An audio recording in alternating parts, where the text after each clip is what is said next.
Well, thank you, Chris. It's really a delight to have a chance to talk with you today and about your important role with NetApp, and especially focus on questions of culture and the development of people and the role with NetApp and its role in Silicon Valley. Well, for me, it's fun to reflect back to probably the 10 best years of my career. It's really fun.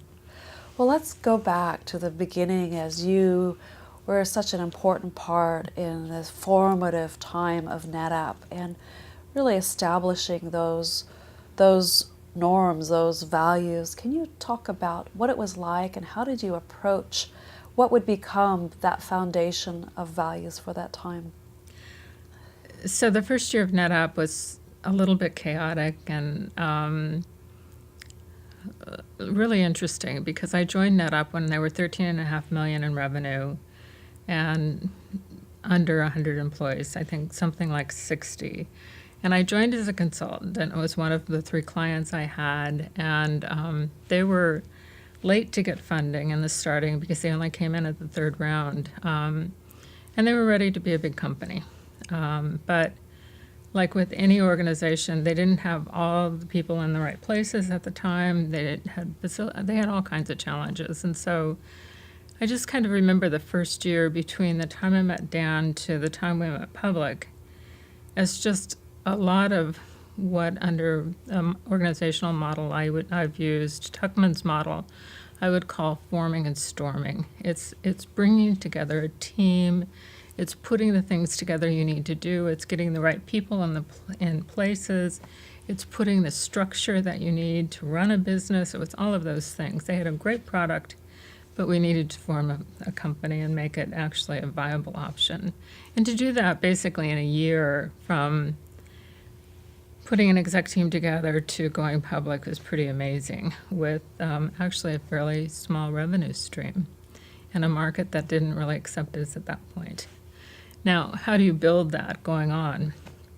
The first thing was to get the right people in place and to build Dan's team.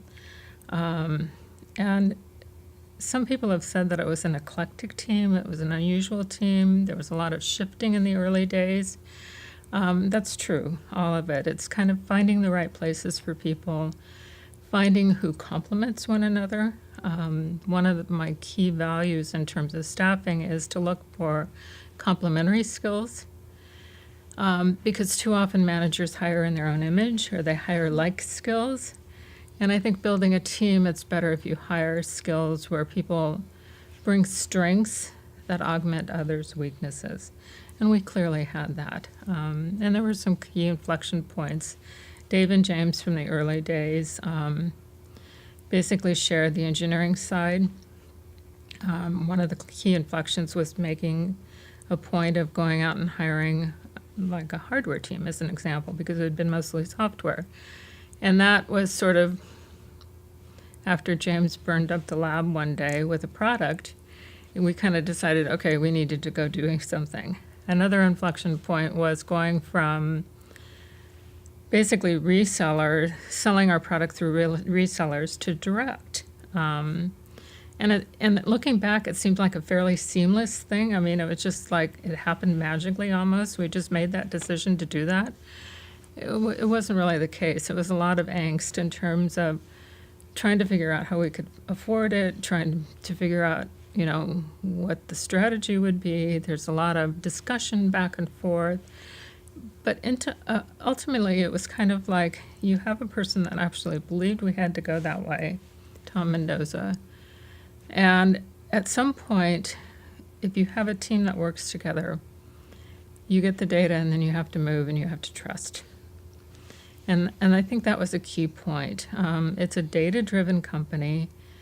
Dan always had this image of people do what you measure, and that became one of his mantras. And in a startup, that is not always the case. I mean, it's kind of wild and crazy, but you add sort of that discipline. You do the background, and then you have to make a decision, and a lot of it's intuition. Trying to support it with facts, but it's intuition, and you move and you go and you make it work, and then you trust that you can do it. So there were lots of those moments throughout that first couple of years. These inflection points are so powerful in creating the direction of a company, also understanding really what was happening. Would you mind just telling in more detail the story about one of those inflection points you mentioned, hiring after James, burned something up in the lab, or deciding to go direct selling and shifting from the 1-800 server, and actually we're doing direct sales to these different markets. Would you tell your perspective on one of those stories or another one that you think was really key? So James and Dave were leading engineering. Mike Malcolm's on this. He was putting together a company, and he and Dan were trying to figure out their relationship. They reached a point where we needed a strong business leader in engineering, and it wasn't clear that it was James or Dave or Mike at that point. So in a discussion, we actually decided to go out and hire our first engineering executive, and that was Helen Bradley. And I think that was a key inflection point, because she brought a maturity and a vision into the organization that was different from the startup standpoint, worked well with all of us. But I think the other inflection point during that period of time is we started to hire. We really looked for the best and trying to create a team, not necessarily the same, but the best, and then giving them the freedom to be who they were. And that's one of the things I really loved in the early days. So we had one engineer, as an example, who decided that for a year his feet weren't going to touch the ground. And they didn't. And he was one of the best engineers we had. And it was just fun. I mean, because you just kind of put up with, I wouldn't say put up's the wrong word, but you just sort of embraced the diversity and the challenges that really, really talented people bring into the organization, but by also trying to have a structure that made the best of them. So it's that sort of that tension between sort of creativity and organization, the right and the left brain kind of within the organization, and valuing each. That was critical. I think another inflection point was, as a senior team, as we got everything organized, we really started to look together collaboratively how we were going to build a great organization. And that happened fairly early on. And one of the ideas I had was a senior leaders meeting that we would have annually that would basically look at sort of the strategy and the tools that everybody in the organization and a senior leadership role needed to have. And to do that, sort of the culture is one of the best ways to look at that. So as a senior staff, we went off for 2 or 3 days and just talked about what we were trying to build. We had an outside facilitator. We started throwing out ideas and words and sort of our vision and articulating sort of what we all believed in. And it was completely collaborative. And there was a lot of give and take, which is the way I would describe the senior staff at that point in time. And I think we came up with a really good set of values, but it wasn't that we were going to give you a set of values and say, this is how you're going to do it. So that was really the cornerstone of the first leadership meeting. It's kind of like, this is what we're thinking about. This is what we're thinking about as we're building the organization. What do you think? How do we adapt this to the organization? How do we make it real? What are some of the things we're going to do? Sort of what are the stories you tell? How do you reinforce it? All of that happened during that period of time. That's along with putting the management tools in place, putting, a CFO in place, all the other senior leadership roles. So we were doing that at the same time. So it's amazing that you were putting all those pieces together. At what point did you feel like you had the right sort of core values? Was there sort of a defining moment? And then how did you help evangelize so that they did become the sustaining values that were the foundation for the company? So probably the thing I valued most about my relationship with the executive team was their support. So they weren't my values, they were our values. And when it came to reinforcing the values, we started a orientation program that we called Toast, which was sort of, again, kind of like one of the key values was keep it simple, as in like a toaster, just put it in and take it out. Well, that became the mantra for the orientation program. When it came to talking about values, when it came to talking about the vision of what we were trying to build, it wasn't me in HR giving people those values. It was Tom Mendoza, it was Dan Warmanhoven, it was Dave Hitz, it was James Lau. They were coming into each orientation, and we were hiring a lot of people. So think about the commitment of time that took and sharing why it meant something to them.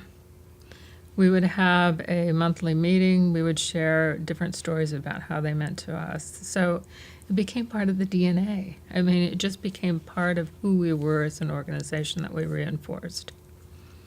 So this DNA of a company and its soul is so important. Some people feel like you really see what somebody or an organization is made of at challenging times. Was that the case for you, where can you look back and say, when there was a particular challenge or some headwinds and our values really shone through? So that happens all the time. I mean, the analogy I use is like when you have a young adult or you have teenagers and they're sort of testing. I mean, every once in a while you sort of sit there and say, what were they thinking? But you hope that sort of the values that they have reassert themselves as they meet challenging problems. Just that's the same as an organization. So there were lots of challenging problems. I mean, it's not all, perfect. So I guess key inflection points where we had challenges, the biggest one everybody talks about is the dot-com era, the dot-com bust. Because for the first 5 years of our company, we grew exponentially. And it was based on the back of the dot-com. Well, that market evaporated almost overnight, and we went from an over $1 billion company to something like 700 million, literally overnight. And we were all looking at it going, can the company even survive? And I think the core values kind of kicked into that in terms of, yes, we had to have layoffs. Yes, we had to reform our customer base. Yes, we had to look at our market and our opportunities. But there weren't any pointing fingers. I mean, that was the interesting point of that. As challenging as that period was, it was kind of like, okay, we're all going to pull together and figure this thing out. And one of the most creative solutions came out of that in terms of refocusing sort of from the dot-com to the enterprise. And really, that was the inflection point, I think, where NetApp grew up, truly during that period of time. And it was probably the toughest period of time we had, and it wasn't over in a year. It probably took 3 years to get through that. But it was a point that made the company grow up and become a force of nature, so to speak. Sometimes there are stories or aphorisms or phrases that people within an organization say to keep the culture alive or to remind each other. Are there ones that you can think of that sort of embody part of NetApp? So if you think about it as biases, so Tom Mendoza had this thing about managing by walking around. Okay, catch people doing something good, doing something well. He was the epitome of that. I mean, he would pick up the phone, he would wander around, he would talk to people. He was perfect at that. Dan was direct. No holds bar. A couple of times we'd sit there and wish it was a little less direct, but it created an environment where you said what you thought, and you said it pretty directly. Dave Hitz is amazingly creative. I mean, just the way he thinks and the way he sort of pushes the boundaries and the boxes makes everybody else in the organization think in a different way. James, in his own way, is sort of Dave's complement. thoughtful, caring, smart leader, pulling that team together. We had a couple of different CFOs. We had one through the IPO, and then Jeff Allen a little bit later on when I was on, and then Steve Gomo. Each of them sort of brought a pragmatism, but still an openness to build the organization. So I'd have to say everybody had their core strengths in terms of their functional expertise, but it went beyond that to make everyone else on the team much more effective. I think it's truly a definition of synergy, where each individual was not as strong as the team itself. So you have this set of complementary skills of a team that was working well together at the top. And at the same time, revenues were doubling in the very early years of this dramatic, so this rapid change in employees. How did that culture or that style that was you were building at the top, how did that get translated throughout the organization here, and then also as the organization began to be distributed geographically? So one of the, as we started to expand beyond, and I'll take that one on first, in terms of remote development sites, we actually worked with a lot of different thought leaders. And one of the things I remembered is we were working with Bill Barnett at Stanford University. And he's written a couple of case studies, but one of the things he started thinking about, got us thinking about was communications as it relates to networking or networking nodes, and how you had to essentially make remote organizations and remote development teams as effective as those in the headquarters. And every organization has that challenge. But I think from a development standpoint, that was one of our strengths. Really going out and having, how many companies actually have remote development sites that actually have employee teams in all locations that work pretty well together? And that worked pretty well. The other one was on acquisitions. Going in very quickly and talking about what the strengths of their organization were versus what the strengths of NetApp were, and trying to find a common ground. We had, I've already mentioned strong orientation programs. We had strong management training programs.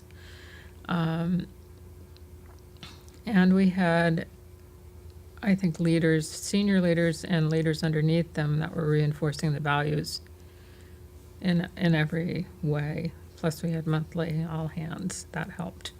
Well, let's talk about that ability to bridge, because you had that experience to help a young startup form and storm, as you said, and then moving forward to create those norms that would be able to be, driving the performance.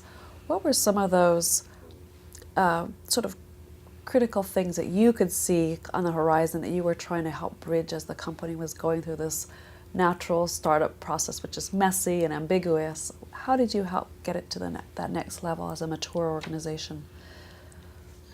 Again, I think it's, you bring a certain set of skills, but it's also what did the organization give to you that also make those skills even more valuable. So I brought an organizational focus in terms of, I had worked on strong cultures before. I'd formed kind of an organization that to this day, 40 years later, people still get together in. But I wasn't as good on the quantitative side. And when you think about that in terms of you are what you measure, which is Dan's metric, I would say the first year I struggled with that, because it's like, how do you measure HR? And so for us, it was sort of like, it became the shorthand butts and seats, okay, for lack of a better description, because staffing was so critical. It was, how do we get the people in? How do we train them? How do we get them adapting to our culture? What's the measurement there? And then that became day one productivity.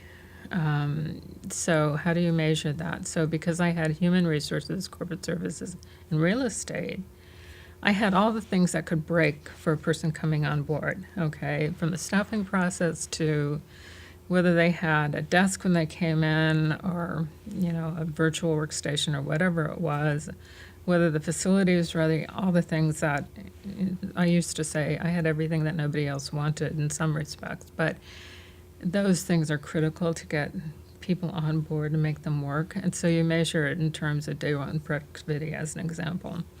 And then we started looking at creating a culture where, and to this day, I'm really grateful for the people that followed me because I feel like I set up the structure, but I haven't been here for the last 10 years. And so everyone that has come after me has been sort of willing to embrace what we built in the beginning and make it even stronger, which I think is really, really critical. And that was the third point where we started to measure what the culture meant to us.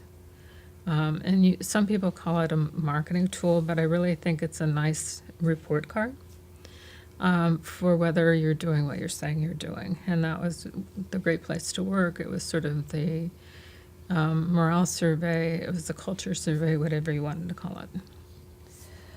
As you look back at that, what you said were 10 of your best years in your professional career, what legacy are you most proud of what you were able to be a part of or help contribute as part of building NetApp?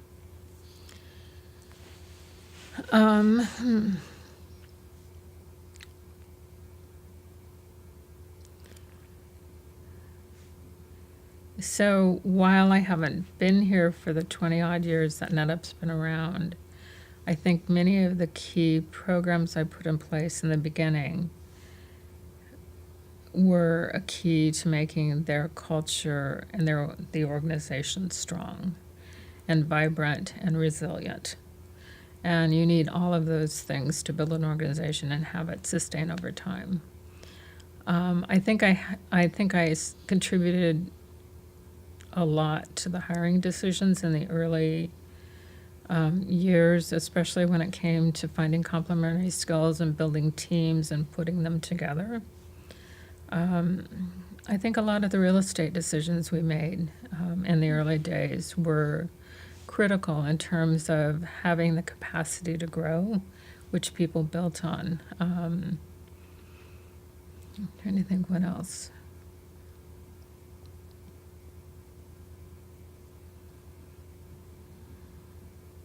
Those are the three. I think those are the three. Very powerful. Ability to be vibrant and strong and resilient is something that is the envy of so many companies that may have a short period of time of success but really haven't been able to sustain that over time. What were the particular practices or lessons, if you could help a young company now, a young entrepreneur kind of say, here's what we learned to help create that kind of vibrancy and resilience? Are there a few things that you could point to and say, these are lessons that should be captured? Lessons learned. So I've worked in a lot of startups, and I've always said that working in a startup, it's a little like you kiss a lot of frogs to find a prince. And you don't always know when they're going to work and when they're not going to, and when they're not. And the interesting thing about NetApp is there was a market, but it wasn't clear how our products fit in that market. And I still remember one meeting where Dave Hitz actually came up with a phrase that actually defined our market for us and made the market come to us versus us going to the market. But it helps to have a market in some ways, and that's what NetApp did. Do you mind just telling that little story and what that phrase was? Now you piqued Well, my the curiosity. challenge is I'm not going to remember the right phrase. I'm not going to remember the right terms anymore. But I think it was. So it was basically we were competing at the time with Auspex, and then with EMC, and it was all about. I'm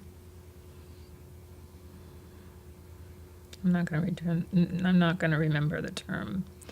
But it was about network file storage versus, that was the term David came up with, NFS, in terms of defining who we are, and that turned into network data storage, and sort of defined against who we were versus sort of the mainframe component at the time. And I may not have the phrases right anymore, but it was that was a sort of breakaway thinking at the time that while we had a market, it was how we defined ourselves within the market that we could all embrace and move forward and then move into the market with. So there are those inflection points that in a startup that are critical. And that was one. The other thing I remembered was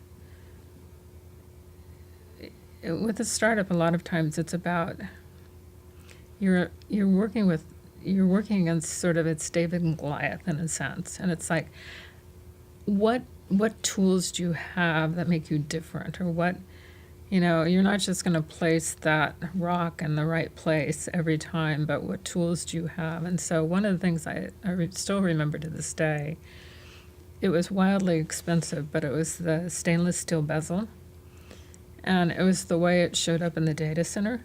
I mean, it was sort of like the Porsche amongst all the Fords, for lack of a better description. It just made a statement. Didn't stay with it long, but it was the colors that we used at the time. It was like the way we differentiated the market by being creative and by sort of breaking the box and by moving out, I think made us much more successful.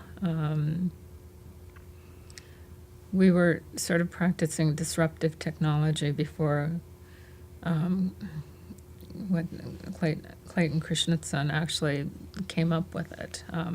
Although we later on had him at one of our senior leaders meetings to talk, it was more like, yes, we know, we've been doing that. It's been fun. It was fun. And he subsequently has referred to NetApp as living it before he wrote about it. So that's admiration that he has for the company for sure.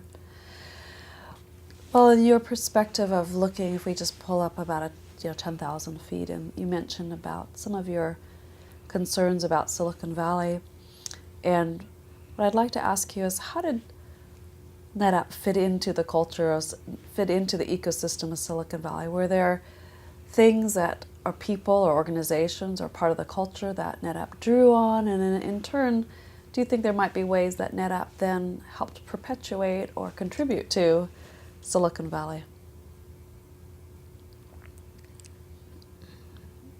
So in a sense, we were always a little more conservative in some of the startups around. If you kind of look at them today, we didn't have the wild and crazy benefits that some of them had at that point in time.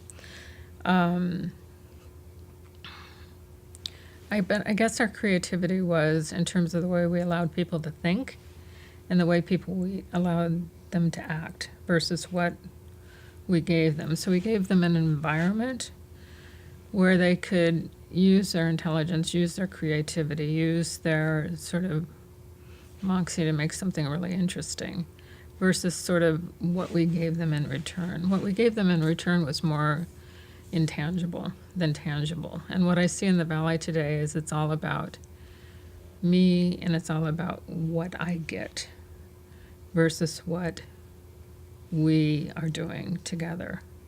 And I think that's a key difference in my mind. I don't know whether it's true or not, but that's kind of what I see in the Valley today.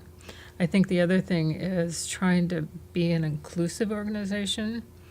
So running remote development sites all over the world is hard. I mean, it's a 24-hour clock. You have to consciously try and make things work. And you have to have the right leaders in place. And I think NetApp did a really good job of that. And I think that's sort of bringing the best of the Valley to other parts of the world.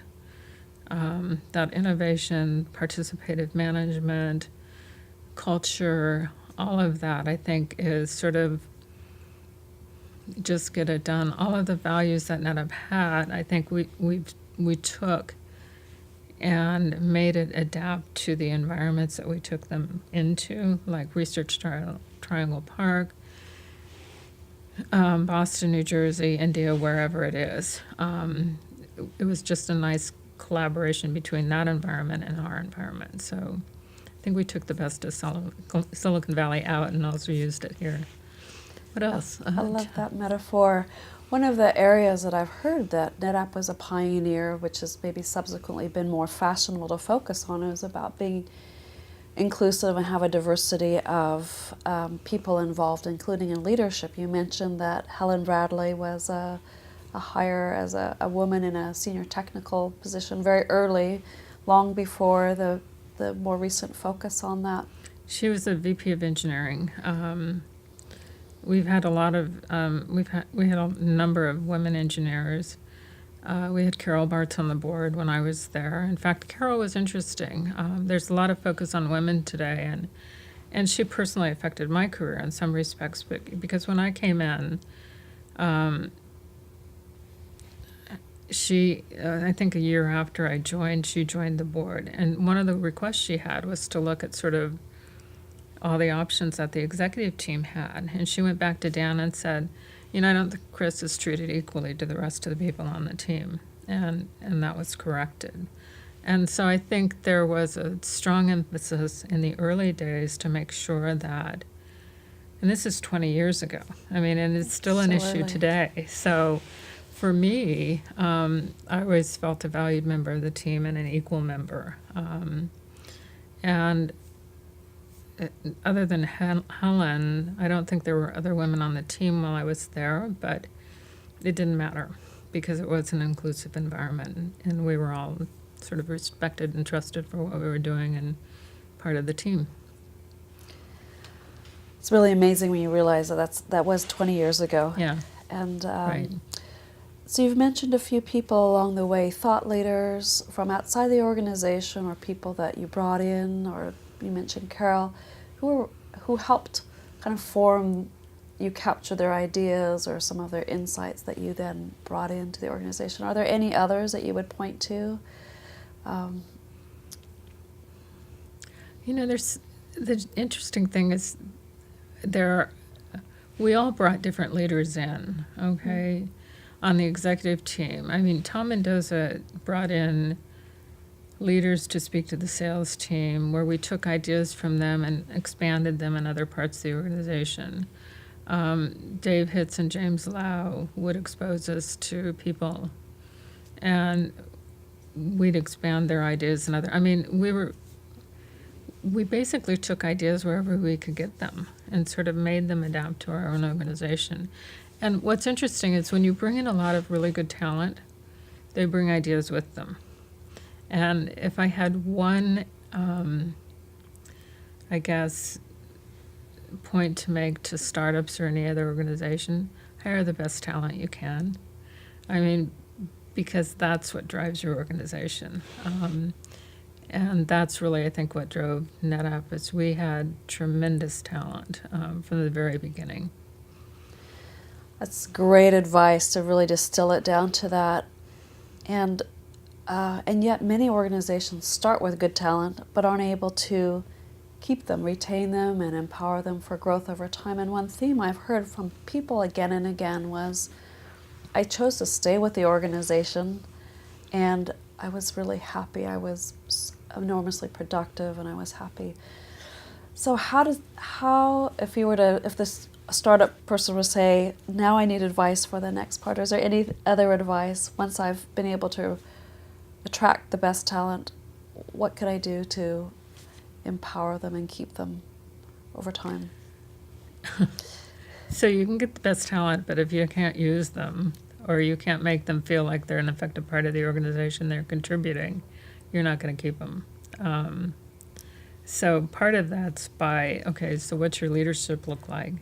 How do you value employees?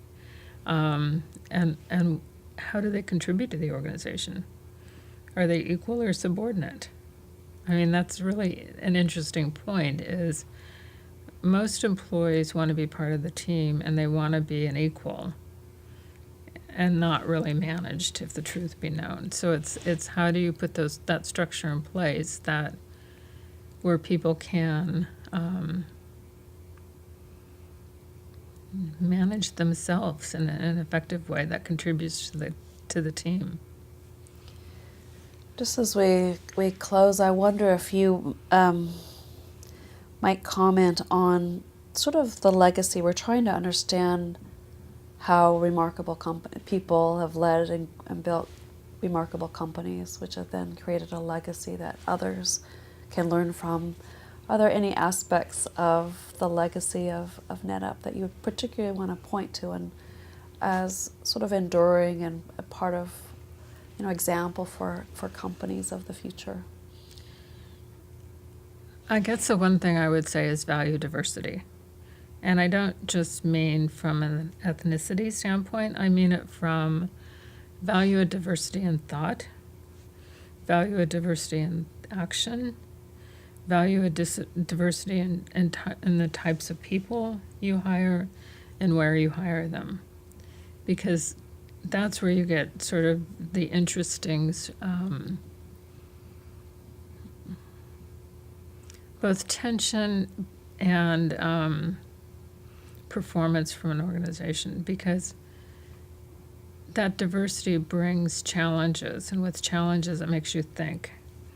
And you really have to expand what you do and how you do it and come up with sort of a common set of, I'm going to call it values that you can all operate on, but add to one another. And that's the synergy part of it too. I'd say diversity and synergy, in my mind, are the two most important qualities in building an organization from a human resources standpoint. What a perfect way to end. Thank you so much. It's been a pleasure to talk with you All right. today.